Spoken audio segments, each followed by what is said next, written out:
Namaste ji, namaste. Welcome to Courtroom by TLOI. My name is Sahaj, and let us start to understand legal studies. We'll be covering out the length and breadth of legal studies for class 11 and class 12. These videos are going to be in English, or rather these lectures.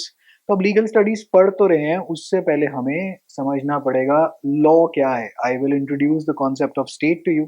But legal studies, why do we need law in the first place, पहले उसको जरा समझने की कोशिश करते हैं. क्योंकि अगर वो समझ में आ गया तो बाकी के चैप्टर्स बहुत ज्यादा आसान हो जाए. Now see, why do we need law in the first place? So for example, in your schools, why do we need law? Because there are just so many of us, right? और हम लोग क्या हैं? कलेशी है, लड़ाकू है. सारा time हम लोग यही कर रहे होते हैं, ये मेरा है या तेरा है. Remember, in your school buses also you have fought over for your seats, over your desks. You have fought over कि उधर रहो, तुम्हारी साइड उस साइड है, हमारी ये वाली है. दूसरे सेक्शन वाला अगर आके चौक या डस्टर या मार्कर भी ले जाए क्लास से तो लगता है कि यार ये क्यों आ गया, राइट? इस चीज में हमें अगर अपने आप आपस में को एग्जिस्ट करना है peacefully, we need law because there are just so many of us. पापा की या मम्मी की कभी ना कभी लड़ाई हुई होगी किसी ना किसी नेबर से, पड़ोसी से, कि यहाँ पे आपने गाड़ी कैसे लगा दी. अगर ऐसी लड़ाई होती है to predetermine as to what will we do in that situation, we are going to be needing law. Alright. So before we get into the concept of state, the constitution, पहले हमें ये समझ लेना चाहिए कि हम करने क्या जा रहे हैं यहाँ पे, right? So just imagine that this is a group of the people, right? Just imagine कि पूरी पृथ्वी लोक में कोई भी as such अभी देश नहीं है. Let me take you back to, let us say, prehistoric times. And then let us say that there is a piece of land which looks something like this, very rough diagram of India, right? And इसके अंदर you have a lot of people. It just went away, so I'll just make it up again, right? ठीक है जी. यहाँ पे कुछ लोग रह रहे हैं, right? And then one fine day इन लोगों ने डिसाइड करा कि हमें तो जी एक देश बनाना है. So now we zoomed in और हम लोगों ने एक देश बनाना है. तो सबसे पहले हम लोग क्या डिसाइड करेंगे कि हमने आपस में किताब लिख दी और उसके अंदर हमने ये बता दिया कि एक तो हम कौन हैं, who are we, right? And then हमारे देश या इस पीस ऑफ लैंड का नाम क्या होगा. In our case it is India, that is Bharat. Then how many states and union territories do you want in this, right? How many states and union territories do you want? तो इसके ऊपर and then basically हमारा नेता कैसा हो. So we designated, just hypothetically assume, these 2 to 3 people. इन्होंने कहा कि जी ऐसा है, आप हमें अपना नेता चुन लो. अब ये नेता या गवर्नेंस का फॉर्म कैसा हो ये भी हमने डिसाइड कर दिया कि आप हमें अपना नेता चुन लो. जो कानून या जो लॉ हम बनाएंगे, हम लोगों ने आपस में अग्री टू कर दिया कि we are going to be following that, right? वो कहता है जी अगर हमारा कोई कॉन्ट्रैक्ट हुआ तो हम इंडियन कॉन्ट्रैक्ट एक्ट को मान लेंगे जो आप बनाओगे. इंडिया के हिस्टोरिकल कॉन्टेक्स्ट में ये इंडिपेंडेंस से पहले ये सब काम हो गया था, but just hypothetically, just assume for the conceptual understanding of it. अगर हमारे किसी प्लॉट ऑफ लैंड अगर हमने खरीदना बेचना हो तो हम फिर उसको काम ट्रांसफर ऑफ प्रॉपर्टी एक्ट से कर लेंगे. तो हमने एक अलग अलग एक्ट्स बना रखी है. लेकिन हमारा देश कैसा हो, हम कौन है, सरकार या गवर्नमेंट क्या कर सकती है, क्या नहीं कर सकती, सरकार में होगा कौन कौन, कितने पीएम, आपका प्रेसिडेंट, आपके अटॉर्नी जनरल इज सरकार का वकील. Will get to all of these topics, so I am gonna be covering it in a very systematic manner.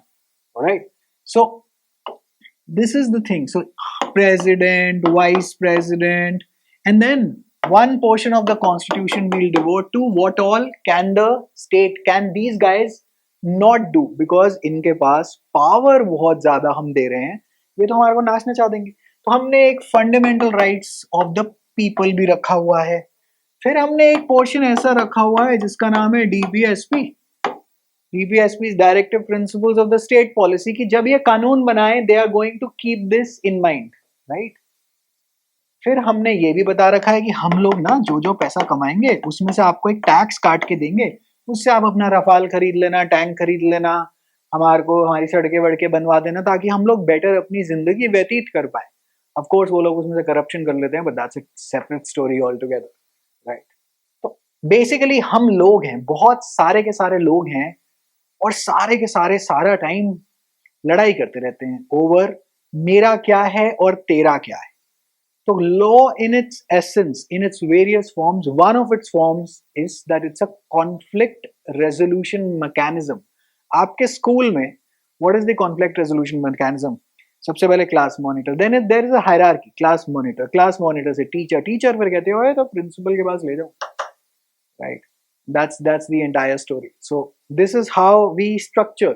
Human beings will always live in hierarchies, because without hierarchies there can be just no order to things, right? अब मान लेते हैं इसने इसको मार दिया, let us say इसने इसको मार दिया, एक बंदे ने, इसकी मुंडी थोड़ी फनी वाली बना लेते हैं, इसने इसको मार दिया। His family, let us presume that his family is going to come back and kill two of his families in return, and then this guy जो भी यहाँ पे बच गया, then they are going to come back, they're going to kill four of theirs. ऐसे तो ये चलते रहेगा। तो हम लोगों ने ये कह रखा है कि रुको रुको रुको रुको, तुम लोग आपस में नहीं लड़ोगे, the court is going to give a decision. तो उसके ऊपर हमने एक स्टैट्यूट और बना दिया है, उसका नाम है IPC, the Indian penal code. आजकल का उसका नाम है बीएनएस, भारतीय न्याय संहिता।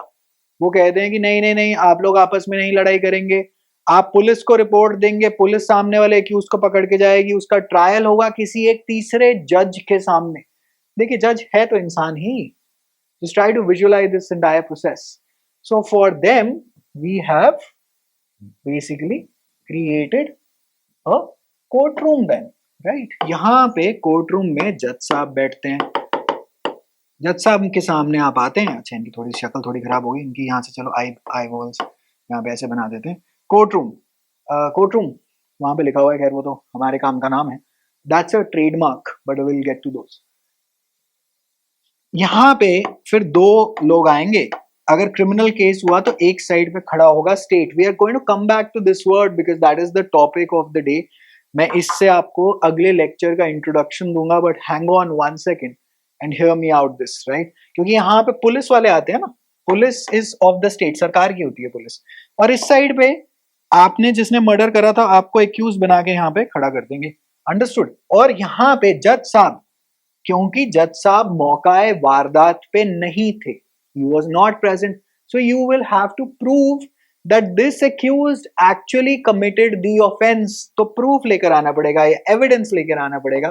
तो उसके लिए हमने एक और कानून बना दिया, उसको हम कहते हैं इंडियन एविडेंस एक्ट, नया नाम इज बीएसए, भारतीय साक्ष्य अधिनियम, राइट। तो यहाँ पर ये एविडेंस किस तरीके से पेश होगा, क्या बातें होंगी, क्या वो रेलेवेंट है, क्या वो नहीं नॉन रेलेवेंट, सब कुछ। बेसिकली क्या होता है कि आप कोर्ट में हर चीज जाके बात नहीं कर सकते। मान लेते हैं आप जाके कोर्ट में जाके कह रहे हैं इसने उस दिन बिस्लेरी की बोतल से पानी पिया था, कह रहे यार, कोर्ट कह रहा है यार इस बात का इस केस से क्या लेना देना है। So that is relevancy of acts. ये सब आप जाके लॉ स्कूल में बेसिकली आगे जाके पढ़ेंगे, this is quite advance for you. However समझ लीजिए कि सबूत तो फिर प्रिंसिपल के सामने आप भी तो जाके पेश करते हैं। प्रिंसिपल इज द अल्टीमेट जज of your school, by the way. उसके सामने देखिए इसने ऐसा करा तो उसने वैसा करता, तो प्रूफ लाओ। ऐसे तो कोई भी नहीं तो कुछ भी नहीं कह देगा कि हाँ जी उसने तो वैसा करा था, उसने तो ऐसा करा था, ये वो फलाना डमना। तो कुछ आपकी बातें haves to be backed with proof, right.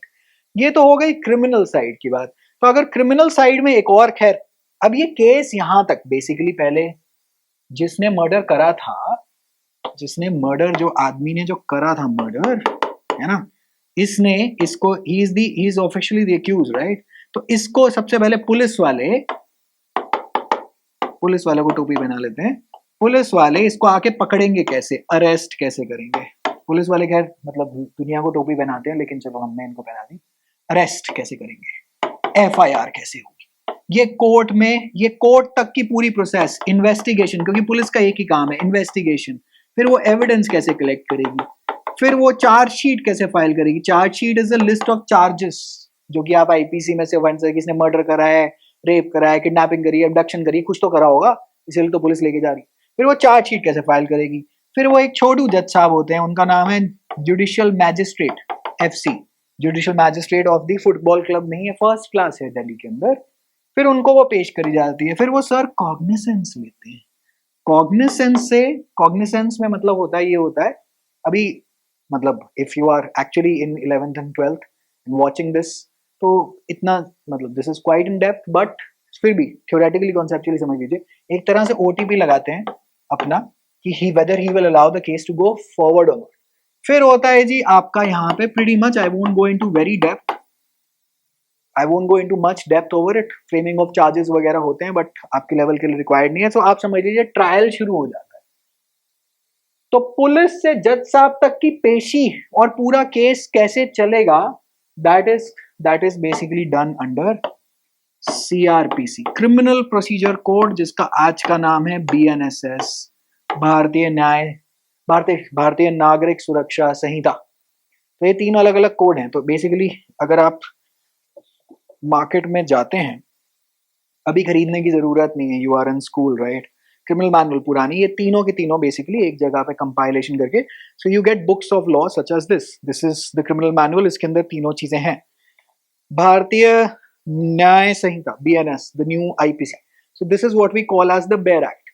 This, as we the people, we have already decided कि अगर किसी ने कुछ उल्टा सीधा काम करा, किसी पे एसिड डाल दिया, कोई स्टॉकिंग करी, कोई वॉयरिज्म करा, किसी को अनसोलिसिटेड मैसेजेस भेजे, किसी को डराया धमकाया, किसी से चोरी कर दी, सब कुछ इसमें लिखा हुआ है कि ऑफेंस क्या चोरी है। So the offence has been defined.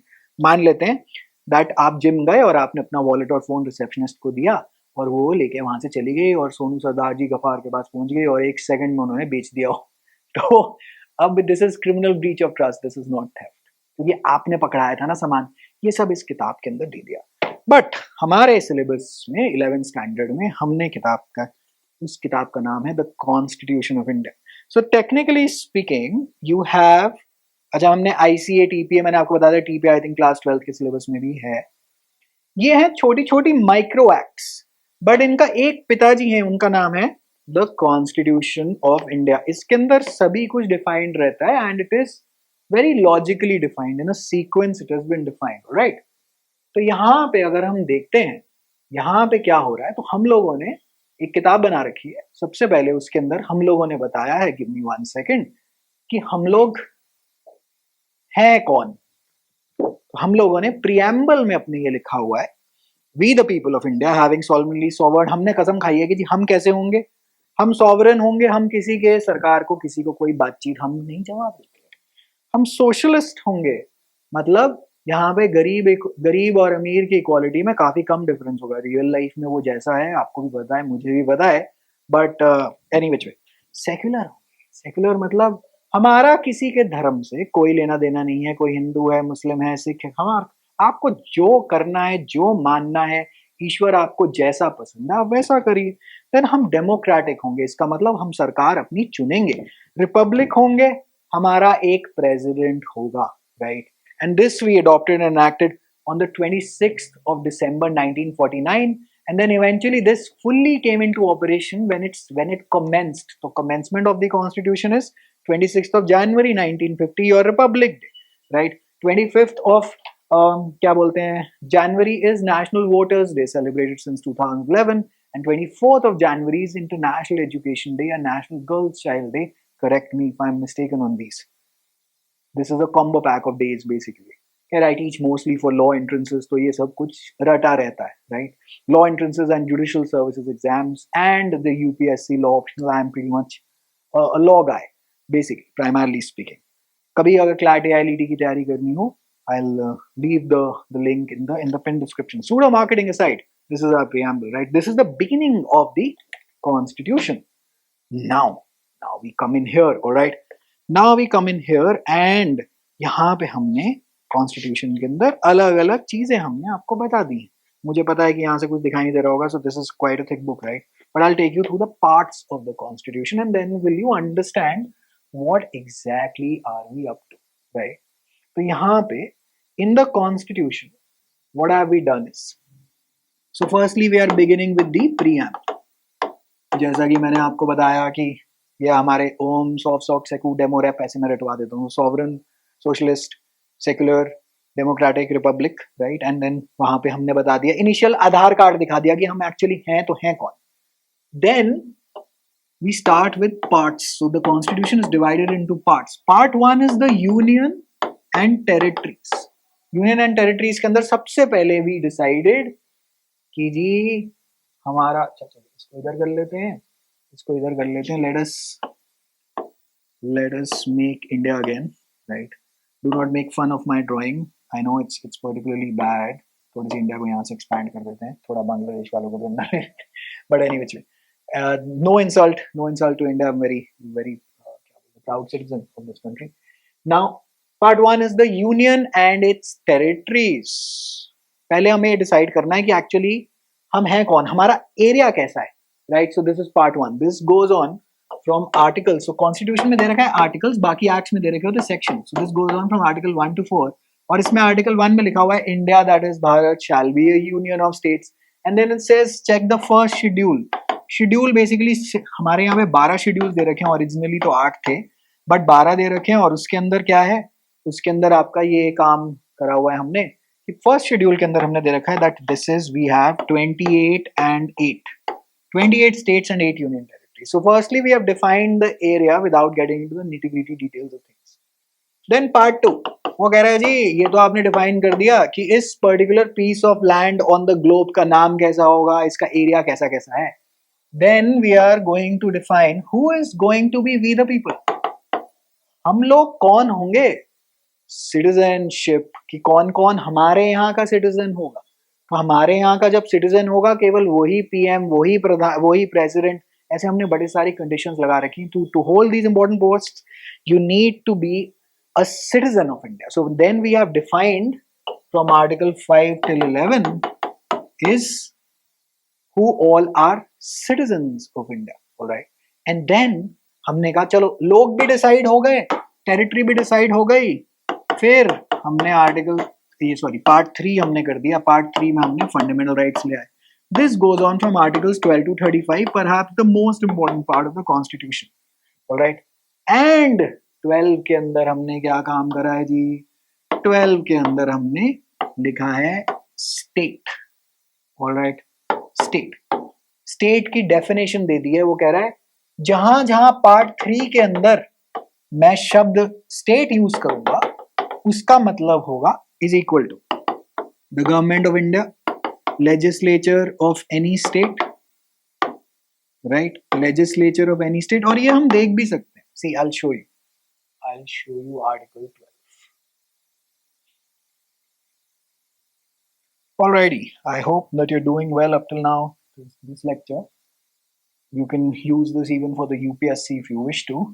But Article 12 says, see, in this part, which part are we in? As I told you, we are in part 3, unless the context otherwise requires, right? The state includes the government and parliament of India, the government and legislature of each of the states, and हमेशा याद रखिएगा बात को, वैसे तो अब CUET UG में legal studies का पेपर आता नहीं है.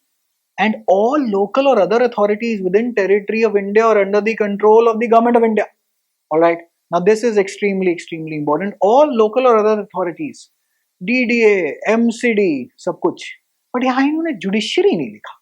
याद रख लेना इस बात को, क्योंकि NCERT में पक्का ये बात मेंशन हुई होगी. मुझे नहीं पता आजकल लेटेस्ट एडिशन इन्होंने, because I read a news article that they're going to be changing or modifying the syllabus in 27.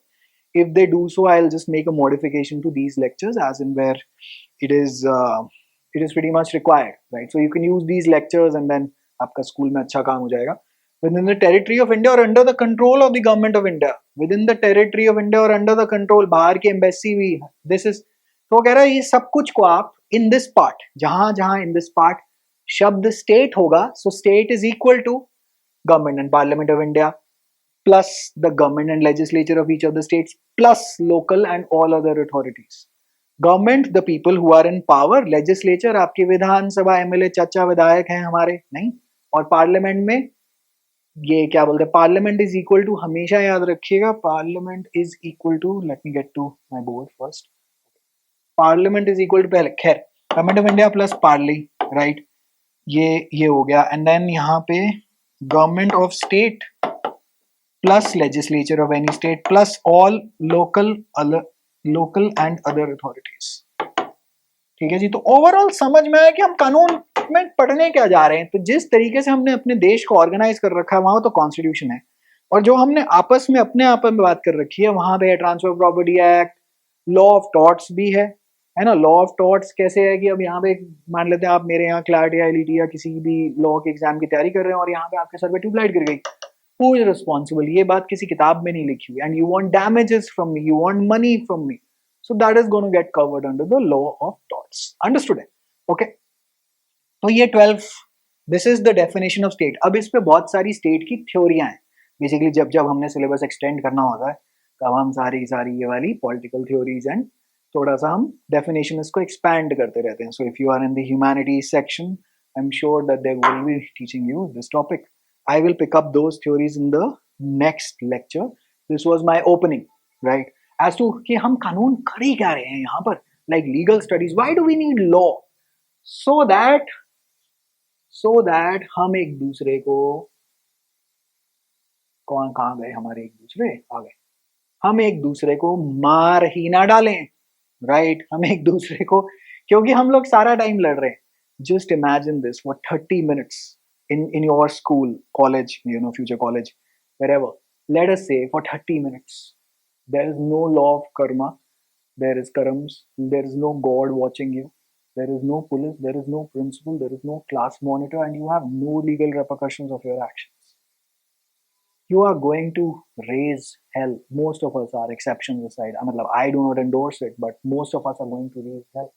Even in the public, just imagine. मतलब रात को जब 2 बजे जब कोई नहीं होता ट्रैफिक लाइट पे, मुझे नहीं लगता कि पिताजी रुकते होंगे unless and until there's a camera.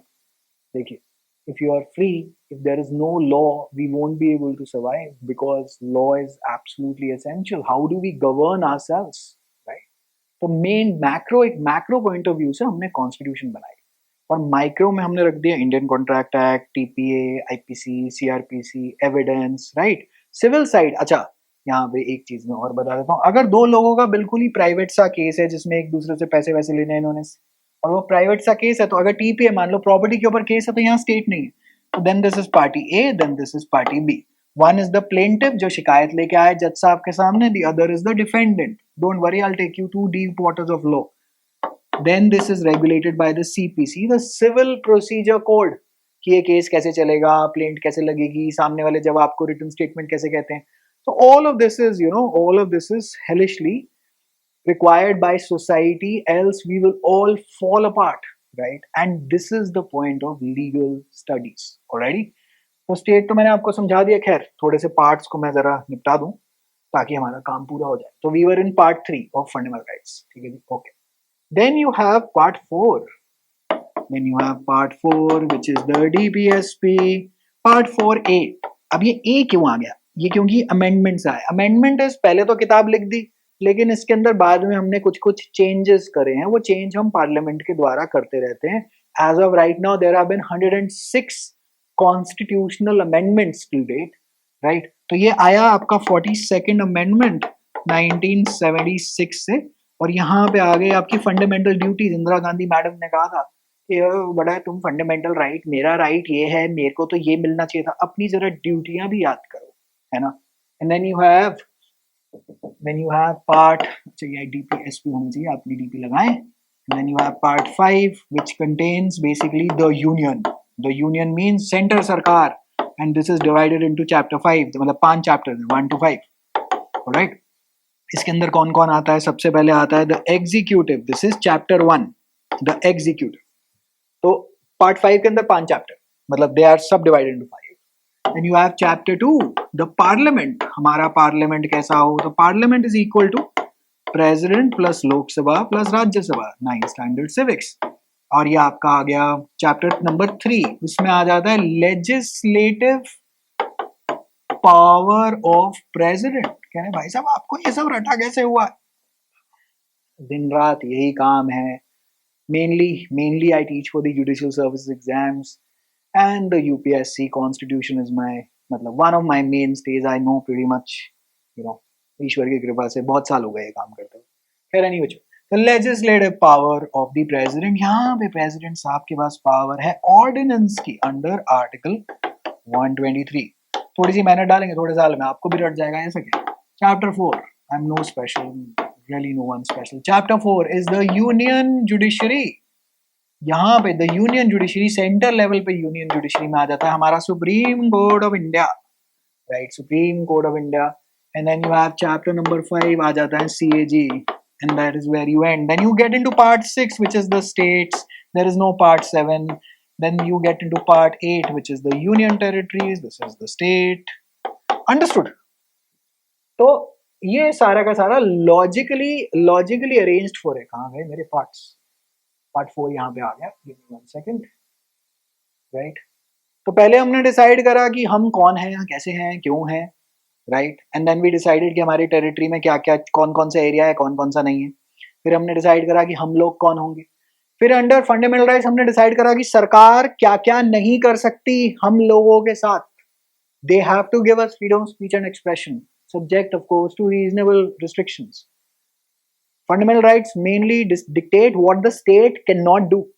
And state की फिर हमने डेफिनेशन देखी आर्टिकल 12 में कि पार्ट 3 के अंदर जहां पे आर्टिकल 12 सिचुएटेड है बेसिकली, क्योंकि part 2 goes from article 5 to 11. Part 3 fundamental rights में it is not itself a fundamental right but it gives you a definition, right. तो पार्ट 3 के अंदर ये क्या बोलते हैं स्टेट मेंशन है. एंड पार्ट 4 इज डीपीएसपी की क्या क्या सरकार याद रखेगी while मेकिंग कानून. So directive principles of state policy. अब अगर आपका कोई फंडामेंटल राइट वायलेट होता है तो आप लीलू की तरह रोते हुए सुप्रीम कोर्ट भाग सकते हैं under article 32, alright, via writs. But DPSP अगर सरकार ने कुछ फॉलो नहीं करा तो उसका कुछ नहीं हो सकता, because article 37 tells you buddy this is not enforceable, right. This is absolutely not enforceable at all. Then you go to part 5 जहां पे बता रखा है कि प्रेसिडेंट कितने होंगे, कितना टेन्योर होगा, रिटायरमेंट एज क्या है. रिटायरमेंट एज क्या है, वैसे कुछ नहीं है. रिजाइन किसको देंगे, ओथ कैसे लेंगे, पैसे हम कितने देंगे, चुनाव कैसे होगा, सब कुछ पार्ट 5 में दे रखा है. फिर सेम काउंसिल ऑफ मिनिस्टर्स कैसे आएंगे, चुनाव कैसे होगा, लोकसभा में कौन है, राज्यसभा में कौन है, स्पीकर क्या होता है, चेयरमैन, वो सब कुछ वहां पे दे रखा है. Then you get when that ends till about article 122, when it ends, that starts from article 52, I believe, right. 51, 50, 51, 51A is fundamental duties. 52 it should be starting that there shall be a president, right. 52 से 122 is part 5, part 5 chapter 1. And then you get into आपका legislative power of the president. अच्छा नहीं, part 51 से लेके कहीं पे आगे कहीं पे एंड हो रहा होगा. फिर पार्लियामेंट शुरू हो जाता है, I think somewhere around the 80s range. But the chapter number 3 is article 123, that is ordinance, legislative power of the president, जिसके अंदर प्रेसिडेंट कानून बना देगा कि पार्लियामेंट छुट्टी पे है तो इमरजेंसी पावर में प्रेसिडेंट ने बना दिया. Then you get into chapter number 4 of part 5 only, supreme court of India कहाँ पे होगा, कैसे होगा, कितने जज होंगे, सब लिखा हुआ है. रेजिग्नेशन कैसे लगाएंगे, रिमूवल ऑफ जज, सब लिखा हुआ है यहाँ पर, राइट. और उसके बाद हम आपके चैप्टर नंबर 5 और पार्ट 5 में चले जाते हैं of CAG, the controller auditor general of India, that is सरकार का CA, the watch dog of the सरकार, क्योंकि नहीं तो ये लोग पैसे खा जाएंगे, है ना, अगर इनको बेसिकली छूट दे दी जाए तो.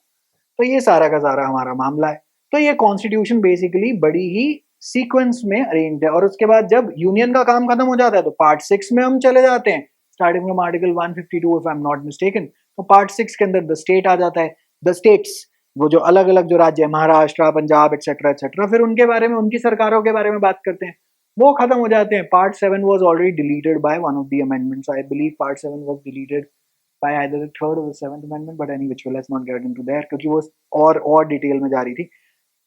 Then you get into union territories and then basically हमारा काम आगे चलता है. आपको इतनी ज्यादा डेप्थ की जरूरत नहीं है, just giving you the overall structure. However, इस लेक्चर का कॉन्सेप्ट था एक तो प्रियम्बल, एक तो और दूसरा था state. So you need to understand कि हम लोग यहाँ पे लीगल स्टडीज में पढ़ाई करने तो जा रहे हैं, लेकिन क्यों, क्या कर रहे हैं हम यहाँ पे. मतलब लॉ तो हर जगह है.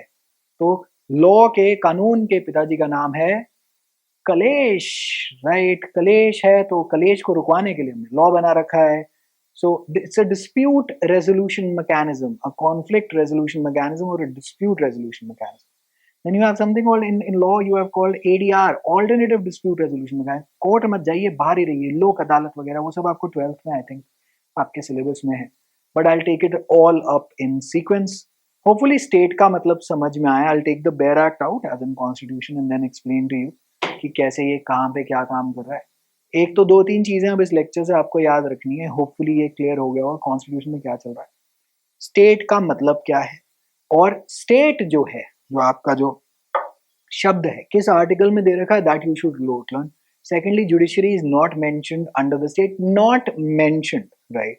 it's a in-depth discussion of whether they are actually the state or not, and quite a legal discussion, but we'll skip that at your level. And then article 12 का काम हो गया है.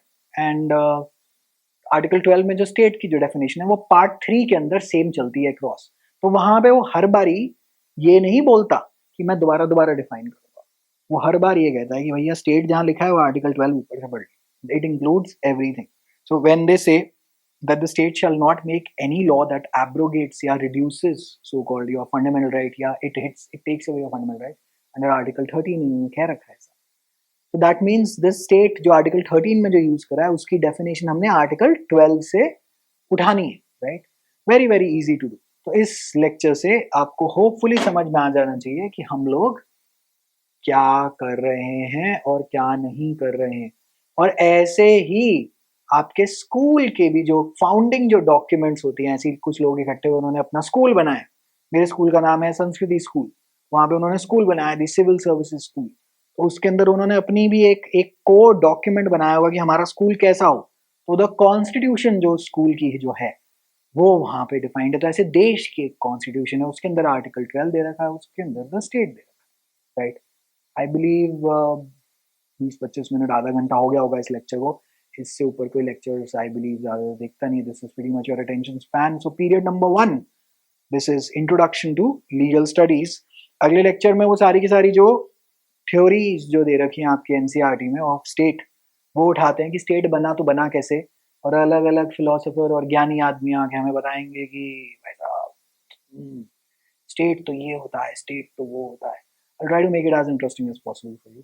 And then basically in sequence we are going to be covering our class 11th legal studies first. It's all interconnected. So if you're watching this course, I'll designate this as a course on YouTube. If you're watching this course, kindly go through the lectures on a sequence by sequence basis. So this is lecture number 1. And if we get a good response, leave me a comment down below if you need anything else, if you're struggling with any topic. And we'll go to lecture number 2 in a few days. If it is already uploaded when you're watching this, well, great work. So wishing you all the very best for your board exams, school exams, CLAT, AILET. CLAT, AILET के लिए पढ़ना हो तो go Mumbai, TLOI, you know. We just entered back into these waters for quite a hiatus. हमारा पहला student cleared NLU, Delhi, सब interview वगैरह सब कुछ पढ़ा हुआ है. Explore this channel. It is going to really help you out. Wishing you all the very best. I won't get into further marketing of my own, so do take very good care of yourself. Bye bye.